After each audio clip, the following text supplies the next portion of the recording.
15th of January 1992. We'll continue our Dhamma talk. Yesterday, I explained you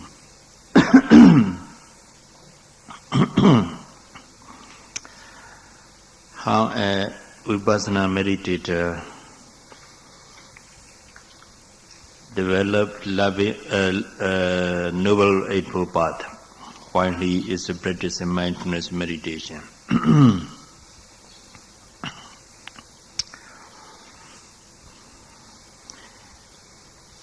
So, I think you remember the Prajna, Pahadava, Sachikatava, and Bhavitava.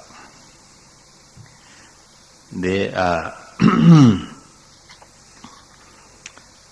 four types of the truth, four types of truths in the teaching of the Buddha. The first one is the truth, which must be thoroughly realized. That's a prajna. The truth which must be removed or abandoned.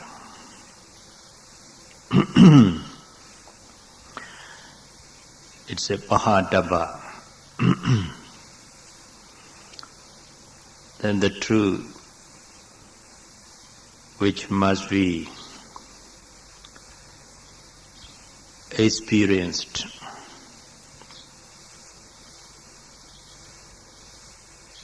That is Sachikatava.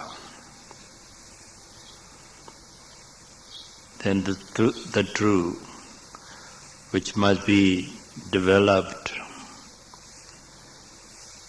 This is a Bhavitava.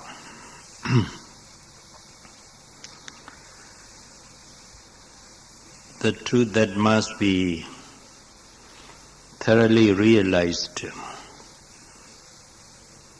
is the truth of suffering. That's material and mental processes.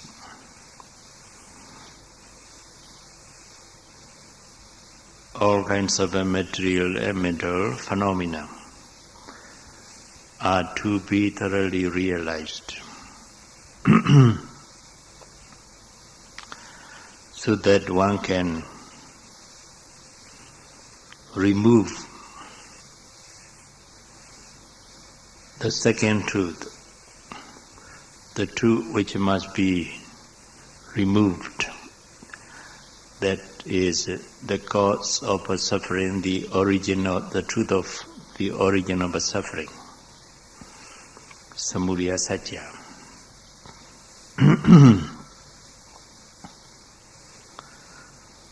When the cause of suffering, samudaya satya, has been uprooted, there won't arise any suffering, dukkha at all. Then dukkha, suffering, ceases to exist. Then the meditator has attained the cessation of suffering,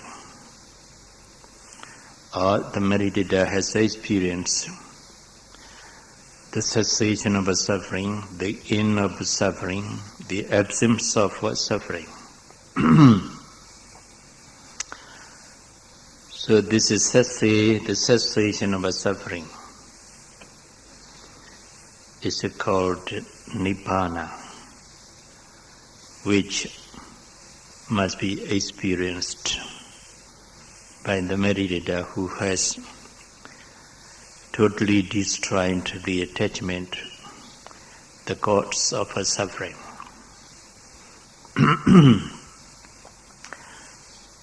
So this is truth of the cessation of suffering is the one which must be experienced.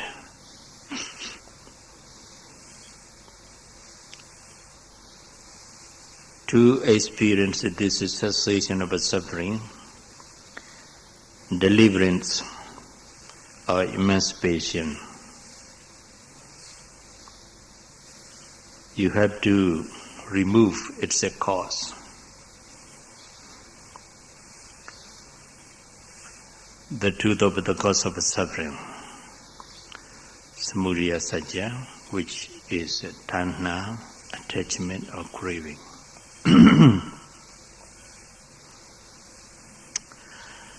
To be able to remove this tanha, attachment or craving, the cause of suffering,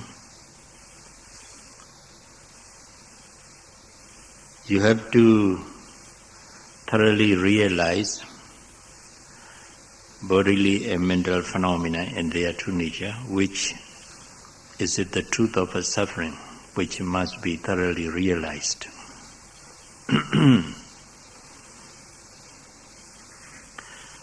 To be able to realize the more bodily and mental phenomena as they really are, you have to develop the Noble Eightfold Path,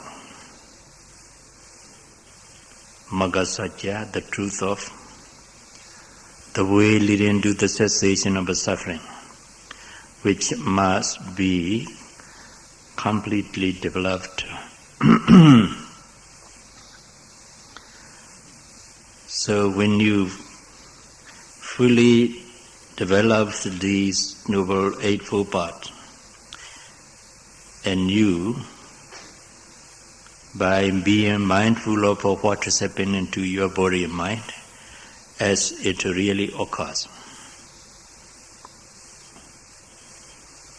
then you realize the truth of suffering,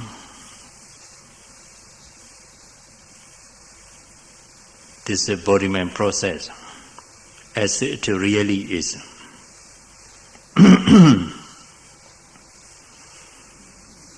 That realization removes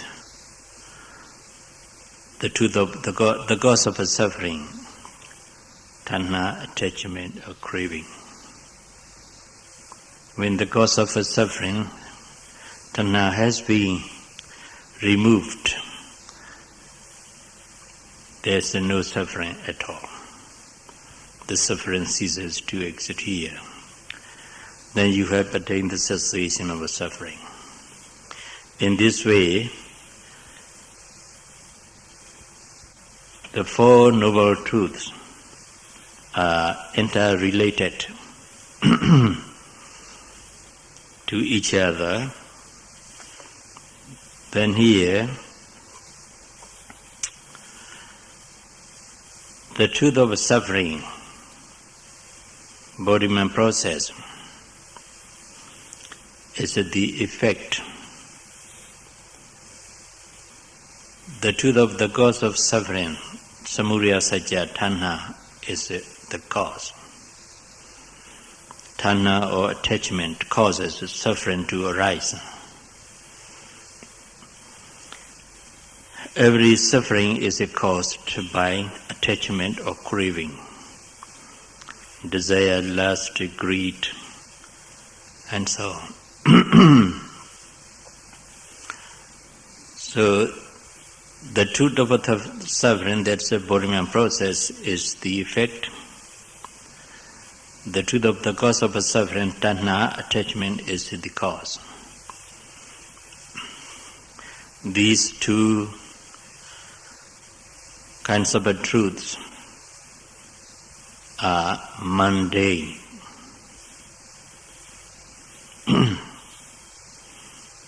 They are connected with worldly affairs. Then,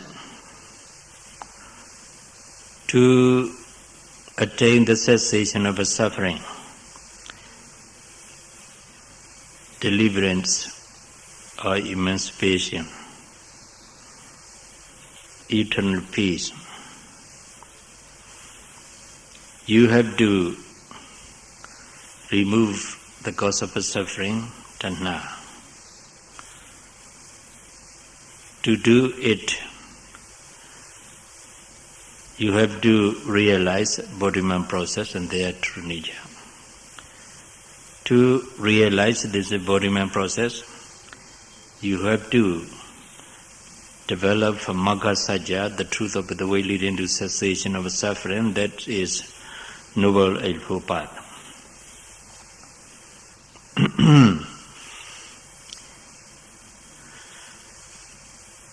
When you fully developed Noble Eightfold Path by being mindful of whatever arises in your body and mind as it really occurs, then eventually you attain the cessation of suffering. So, magga sajja, the truth of suffering, is the cause.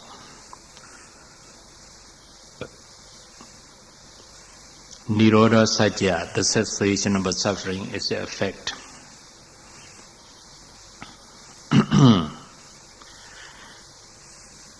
These two kinds of the truth are supra-mundane. We call it lokuttara.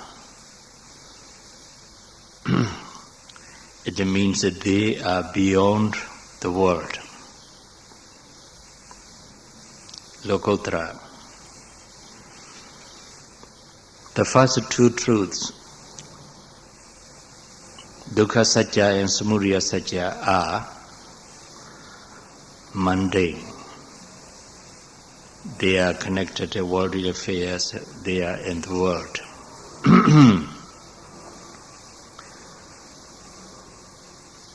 So, magga sajja here means Noble Eightfold Path. But it has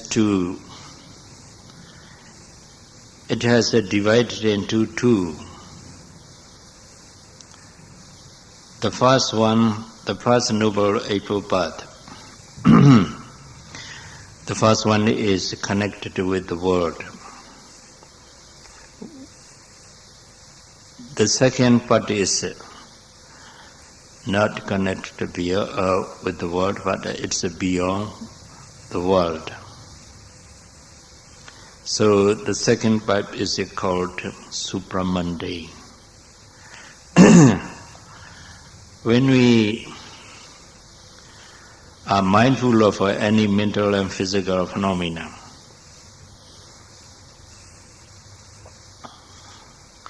very clearly, precisely, then we have to make mental effort. That mental effort is a samavayama, right effort. Because of that effort, then you are mindful of what's happening to your body or mind as it really occurs. That is a mindfulness. This mindfulness is the right mindfulness, samasati. Gradually the mind becomes concentrated to a certain extent on the object of either mental process or physical process. So that concentration is right, so it's the right concentration, samasmadi. When the mind tends to go out, or when it goes out, one of the mental factors directs the mind to the object of meditation, any mental process or physical process. That is a sammasankappa, right thought. In this way, gradually, with the deeper concentration, you come to realize that the mental process, just a natural process of mentality. You come to realize the physical process, just a natural process of physical phenomena. They are neither a person nor being. What are they? They are natural processes of mentality and physicality. That's the right understanding, realization. It's a samadhi, right understanding or right view. In this way, while you are practicing vipassana meditation, mindfulness meditation, you are cultivating this noble, these 5 factors of the Noble Eightfold Path. Right effort, right mindfulness, right concentration, right thought, right understanding. Samma vayama, samma siddhi, samma samadhi, samma sankappa, samma ditti. You have also the other 3 mental factors of the Noble Eightfold Path, which are in the group of sila, moral conduct. Those are samavacha. You are refraining from bad speech while your mind is concentrated on the movement of the foot or any mental process or physical process. Then you have a samavacha, right speech. You are refraining from bad deeds or actions. Then you have a samakammanta, right deed or action. You are refraining from bad livelihood. Then you got sama ajiva, right livelihood. By refraining from bad deed, bad speech, bad deed, and bad livelihood, you are endowed with these 3 factors of virtue. Samavacha, right speech, samakammanta, right deed, sama ajiva, right livelihood. In this way, you are developing this Noble Eightfold Path while you are mindful of whatever arises in your body and mind as it really occurs.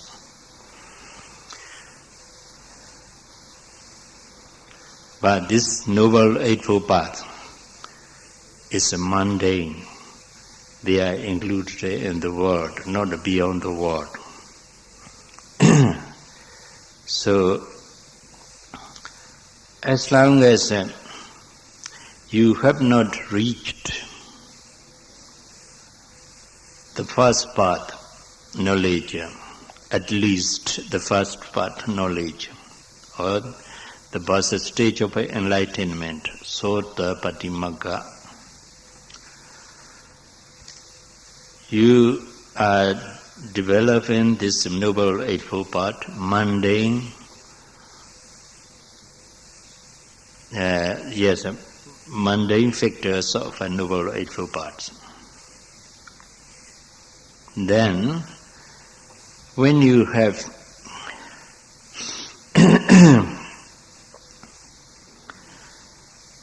reached the first stage of enlightenment, Sotapatti Magga, there also you develop this Noble Eightfold Path. At that moment, also you have these 8 factors of the Noble Eightfold Path.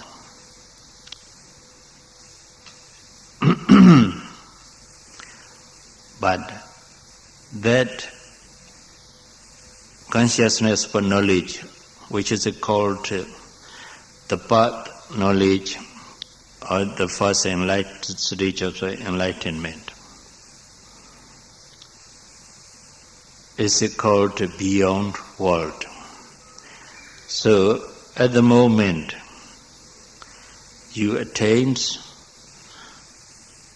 the first stage of enlightenment, Sotapatti Maganyana, the first path knowledge. The Noble Eightfold Factors which you develop at that moment is called supramundane, because it's a beyond world.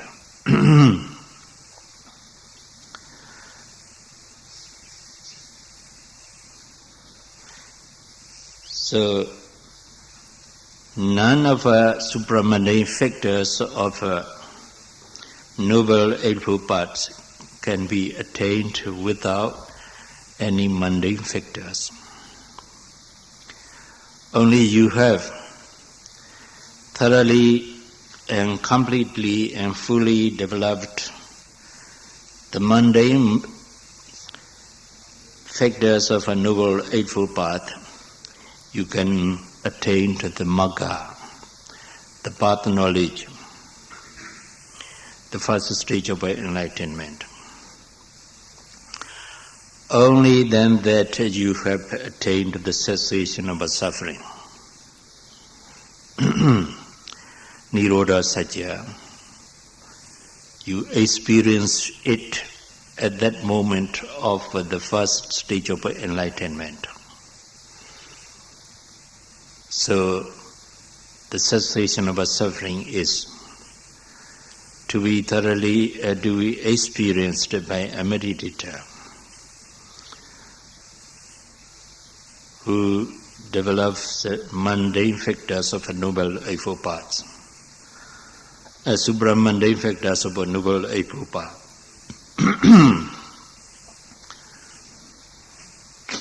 Then here what do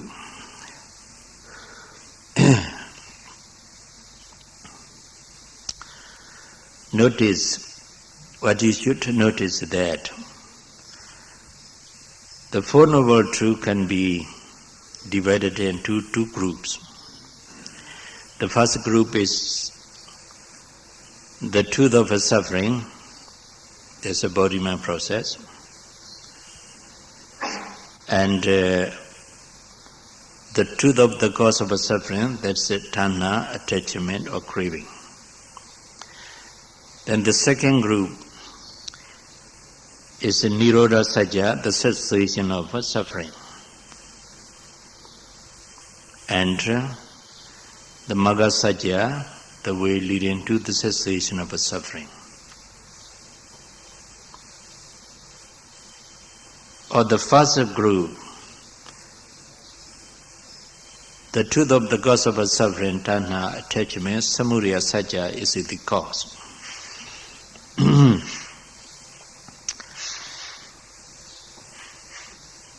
Then the truth of suffering, dukkha Satya, body-mind process, is the effect. The suffering of a mental or physical phenomena is caused by the attachment, tanha, samudaya Satya. Then in the second group, out of second group, Magga Satya, the way leading to the cessation of suffering, that is the Noble Eightfold Path, is the cause of the cessation of suffering.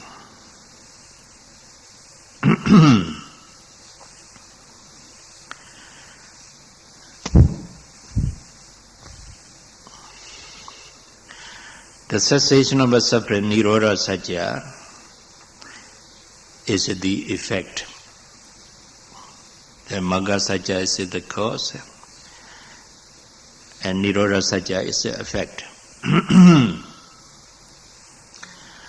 But here there's a bit difference between the two cause and effect. The two causes and effect. Samudaya Satya, tanha, attachment, is the immediate cause of a suffering. But Magga Satya, the way leading to the cessation of a suffering, the Noble Eightfold Path is not immediate cause of the cessation of a suffering. But without development of a Noble Eightfold Path, you can attain the cessation of a suffering, but this is cause. Condition is not immediate cause or condition. Because you have developed the Noble Eightfold Path, observing all mental and physical phenomena which are arising at the moment.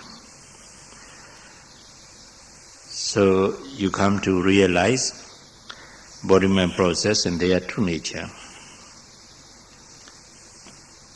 Because the body-mind process has been thoroughly realized, you don't have any attachment to either bodily process or mental process. Then attachment has been destroyed. Only the attachment has been destroyed, you won't have a suffering at all. In this way, the Noble Eightfold Path, though it's the cause of the cessation of a suffering, it's not immediate cause of a suffering.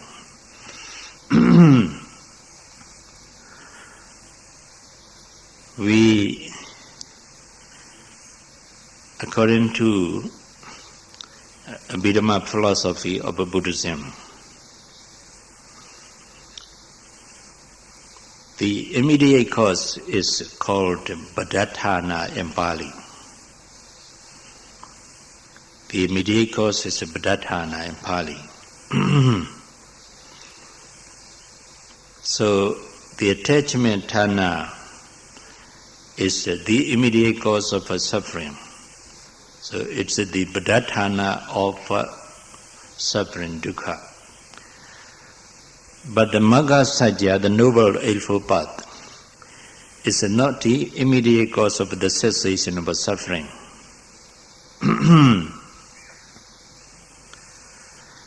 So it's not Badatthana of the cessation of a suffering, not the immediate cause of a suffering. But without development of this Noble Eightfold Path, you can attain the cessation of a suffering. So the Noble Eightfold Path is the way leading to the cessation of suffering, the cause of the cessation of a suffering.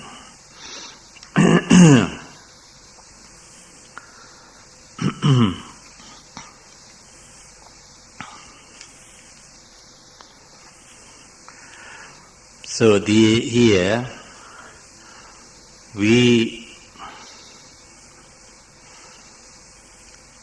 in the Buddhist philosophy, we have two kinds of condition. The first one is Janaka Hetu. The second one is Upathambaka, Papaka Hetu, Sampapaka Hetu, and so on. But I think I need not explain these two types of conditions or cause. In this case, I should leave it, because so that I would not make them puzzled about these Noble Eightfold Path. Then, what we know here is whenever we are mindful of rising, falling of the abdomen, or lifting, moving, lifting, pushing, dropping, touching, pressing of the foot, or bending of the arm, stretching of the arm, say thoughts, ideas, opinions, mental images, or painful sensation, whatever we may be mindful of, that mindfulness consists of the Noble Eightfold Path. But in some cases, not 8 factors included, only 7 factors are included. In some cases, all the full 8 factors has been developed. I think you can grasp it. In which case did you develop 7 factors? In which case do you develop 8 factors?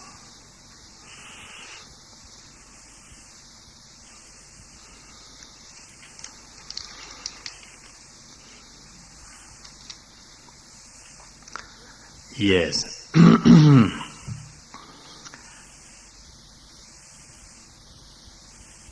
As soon as you begin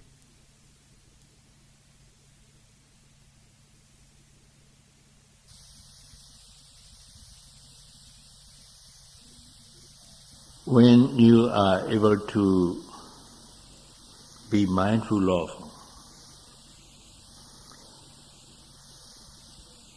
rising, falling, sitting, touching, or rising, falling, very precisely and closely,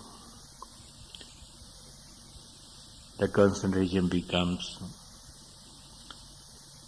somewhat good.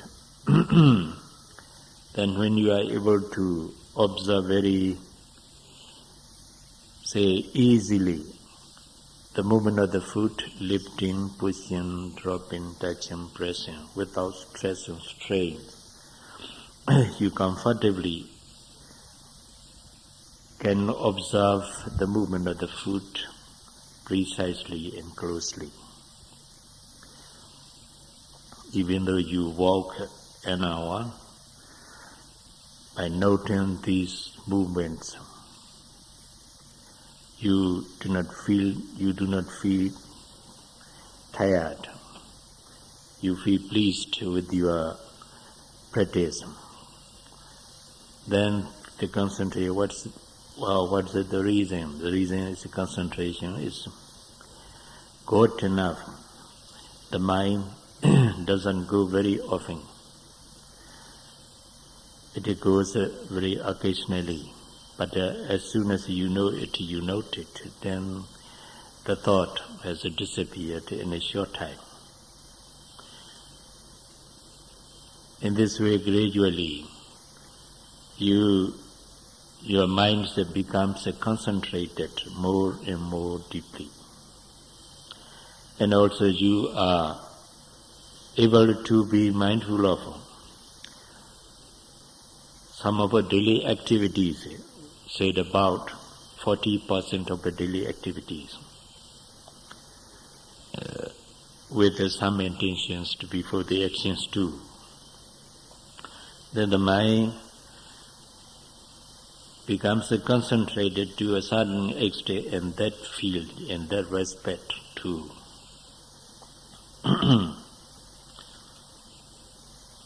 Then you got momentary concentration, deep and good to a larger extent. Then in the sitting,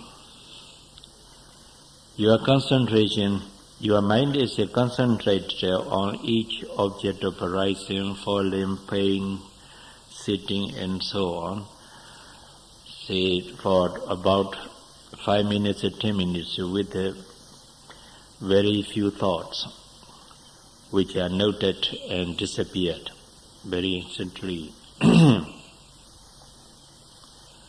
Then you come to know the rising movement and falling movement very precisely. not just abdominal rising, not just abdominal falling. What you are realizing at that moment is the rising movement and that falling movement without the form of the abdomen. Sometimes being unconscious of the sense of the bodily form or yourself, then you very clearly realizing the natural process of rising movement and the natural process of falling movement. The same with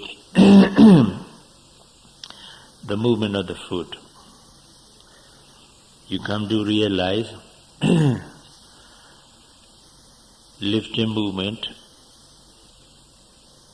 without the form of the body, without the form of the leg or the foot, pushing movement, dropping movement, touching sensation, pressing.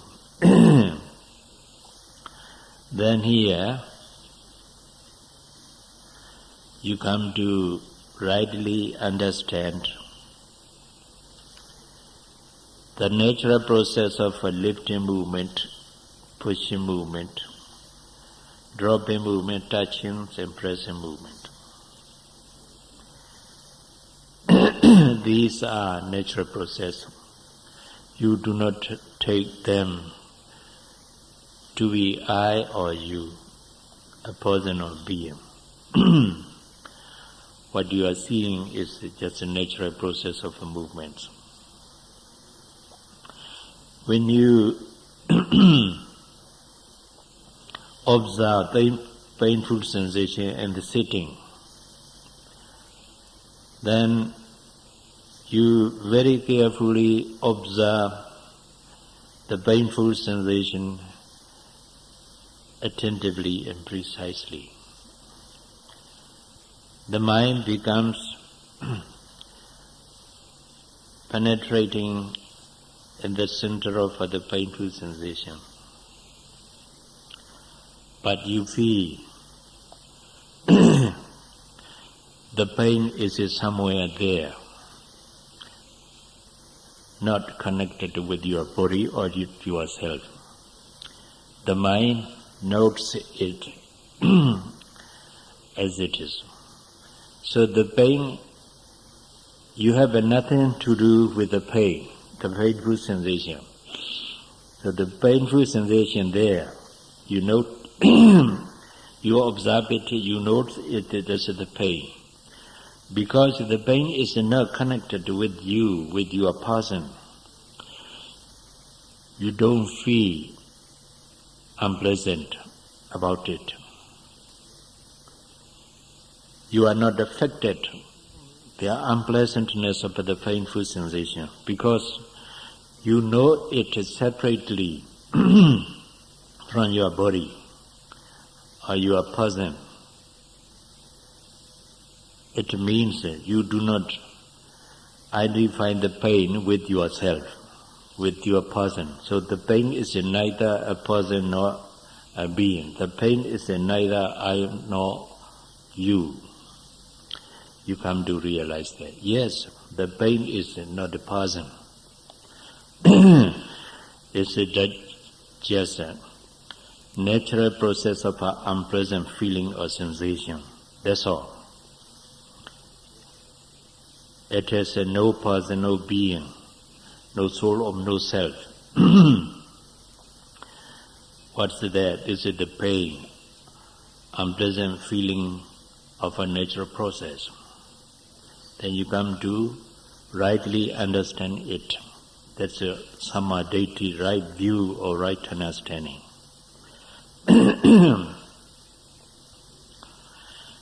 Before you begin to rightly understand the pain, the movement of the foot, the abdominal movement,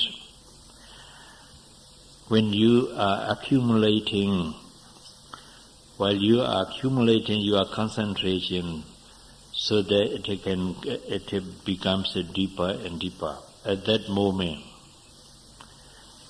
you have not yet realized These natural process of rising movement, falling movement.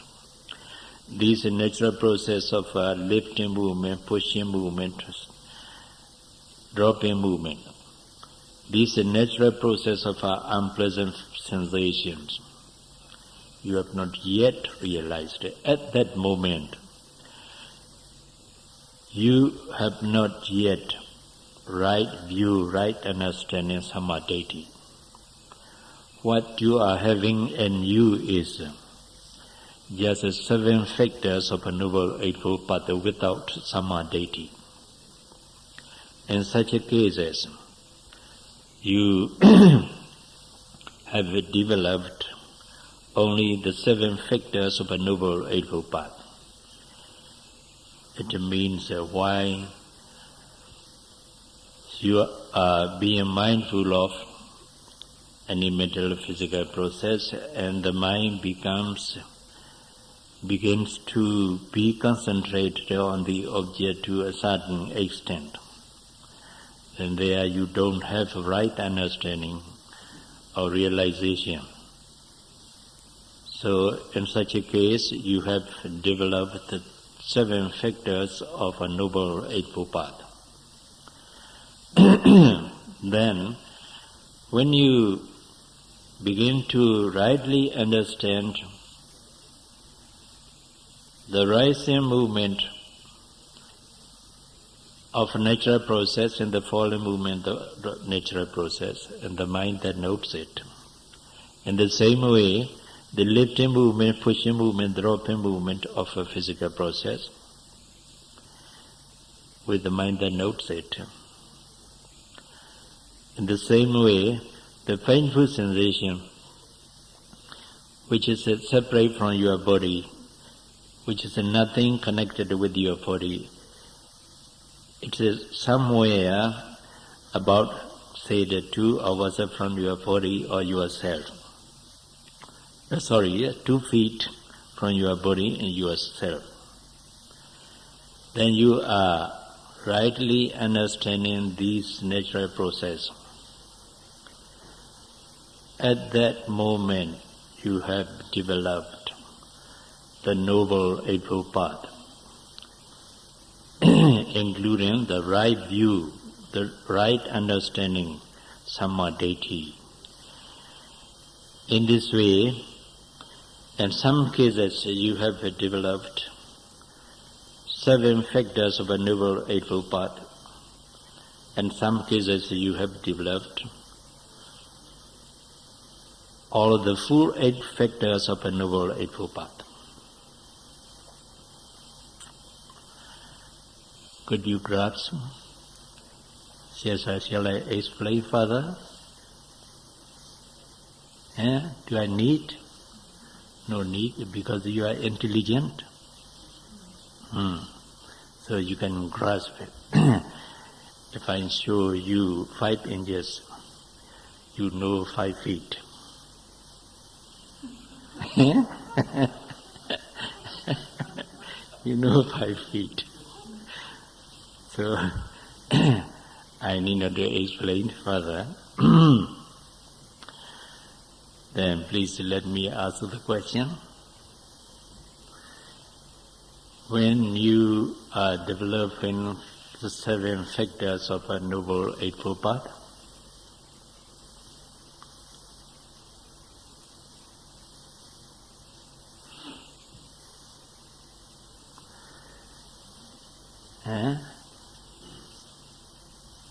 in which cases do you develop the 7 factors of the Noble Eightfold Path?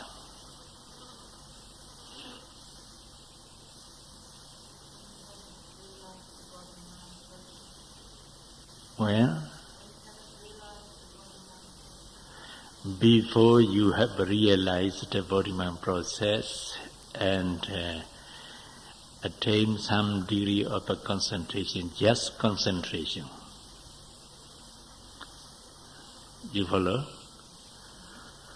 Just concentration, not realization, not rightly understanding. In these cases, you have developed only the seven factors without right understanding, samadhi. Only when you begin to realize, rightly understand body-mind process and their true nature, then you have how many factors? 8. Then what includes there? Samadhi, right understanding. So,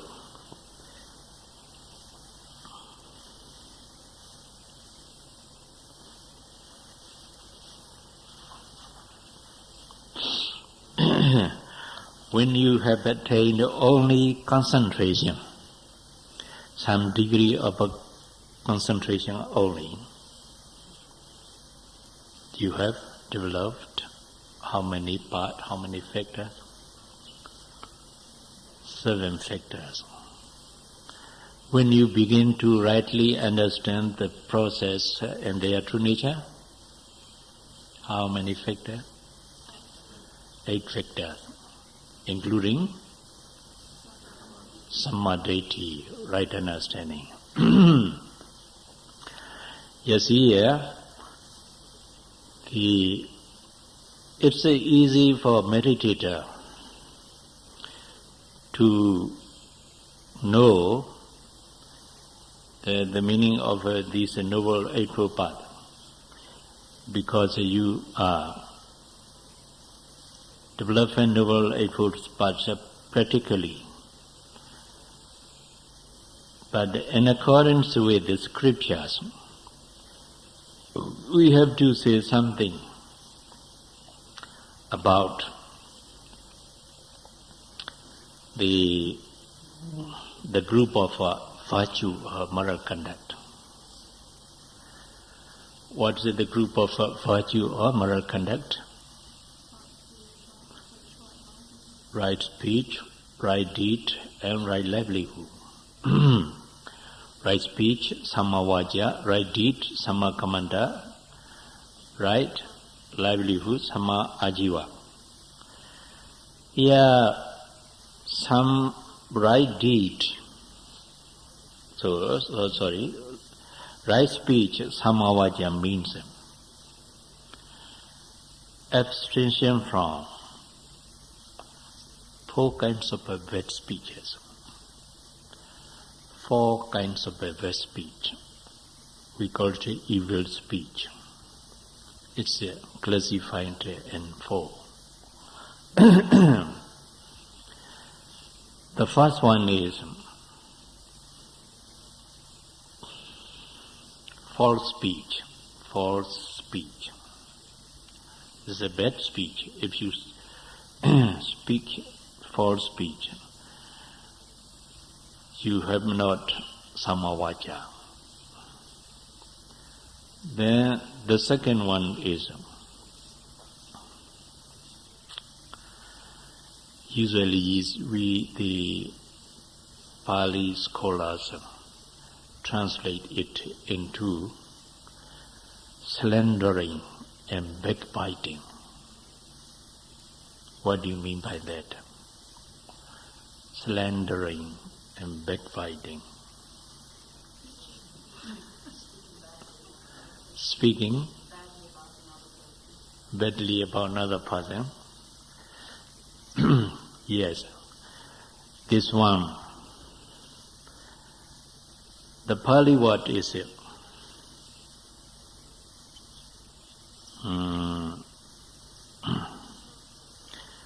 pisuna. Pali word is pisuna. Sometimes it's called a pesonya. Do you understand the meaning of pisuna? Yes, it's sometimes called pesonya. The meaning is the speech which crushes the loving kindness between 2 persons. That's a pisuna. Huh? Much better. Yes. The speech that crushes the loving kindness between two persons is called backbiting, slandering. But I think I asked some English people about this word, slandering and backbiting.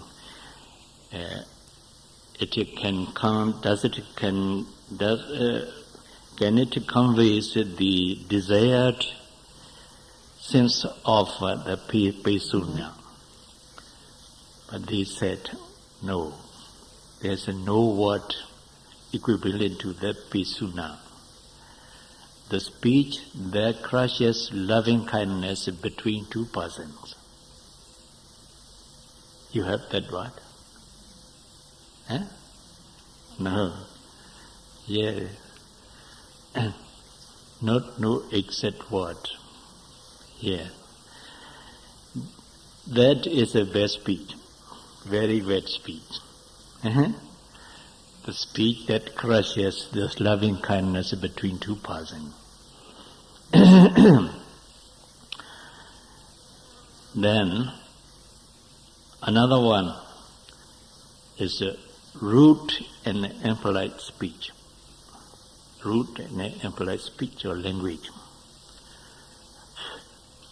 If you abstain from this rude and impolite language, then you have a samavacha.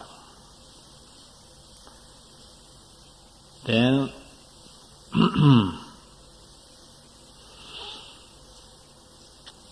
the fourth one is we call it sampaplapa.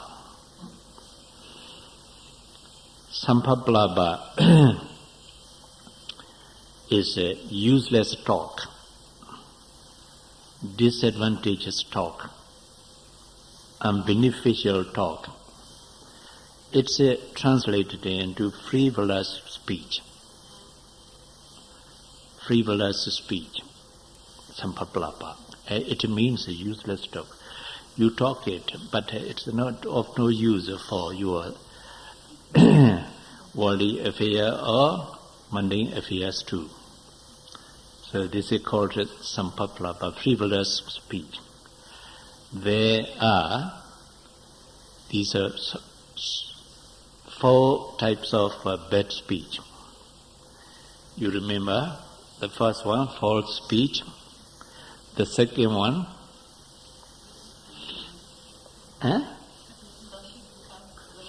the speech that crushes loving kindness between two persons.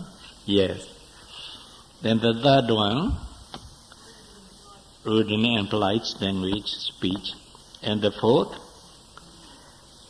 frivolous speech. If you abstain from these 4 kinds of speech, you have a samavacha, right speech. Then while you are practicing meditation and being concentrated on any mental process or physical process, do you speak these 4? No. You are observing noble silence. You are observing noble silence. The abstention from all these 4 bad speeches. Then you have samavacha, right speech. Then sammakamanta, right deed or action. Here also you have 3 kinds of bad deed to abstain from. Those are the first one.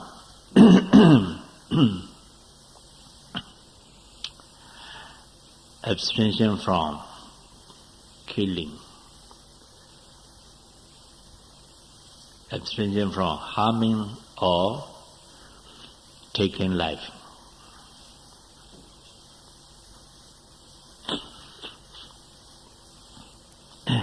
That's sammakamanta.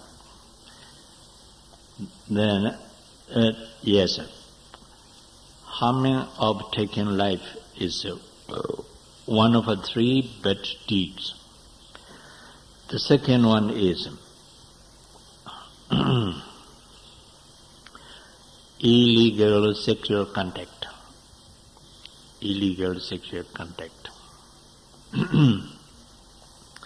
That's also bad deed, bad action. The meaning of this word, this precept is very complicated. It depends on the customary law and the law of the country, many different countries.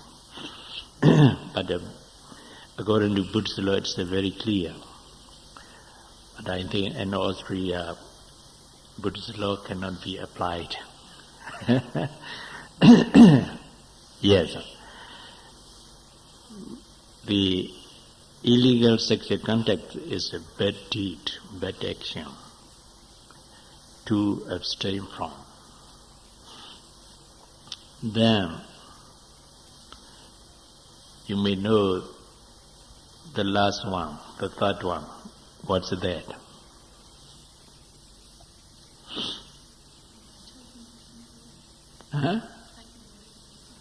Taking what's not giving. Yes. Taking what's not giving is also bad deed, bad action. This precept also very superficially translated into stealing in Burma by some Buddhists. Actually, it's not so. Not only stealing, but also the other actions that takes what's not giving. So, here the bad deed is taking what's not giving. Then three types of bad deeds. You remember?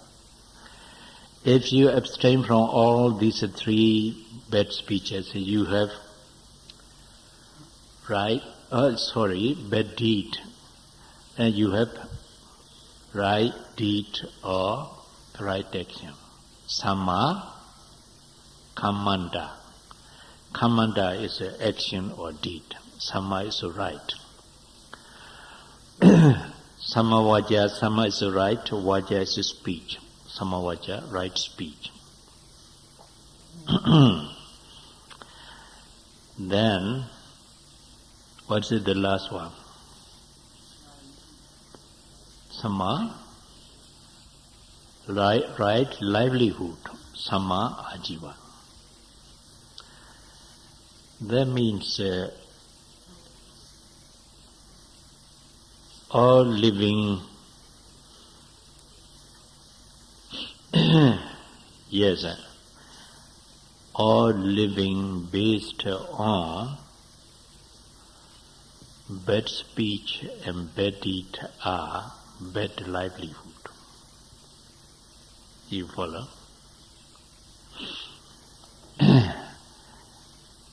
If you earn your living killing any living beings, that's a bad livelihood. If you earn your living taking what's not giving, it's a bad livelihood.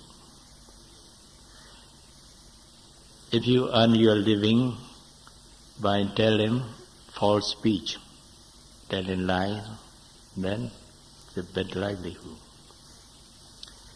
In this way, your living, if your living is based on the four bad speeches and the three bad deeds, it's called bad livelihood.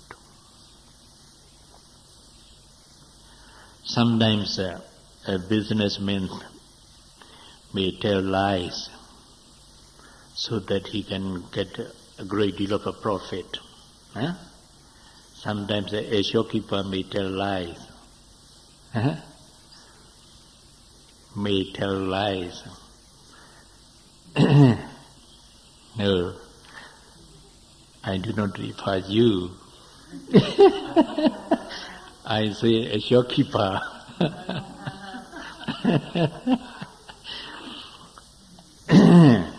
Yes.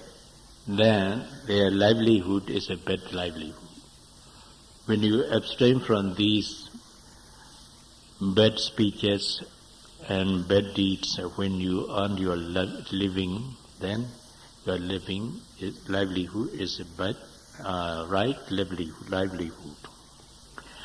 And also, you have to abstain from selling poisons. Selling poisons, and lethal weapons, such as a dagger and automatic rifle and so on. You have to, yes. And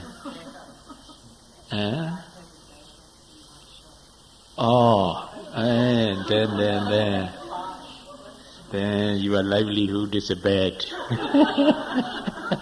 No sama ajiwa.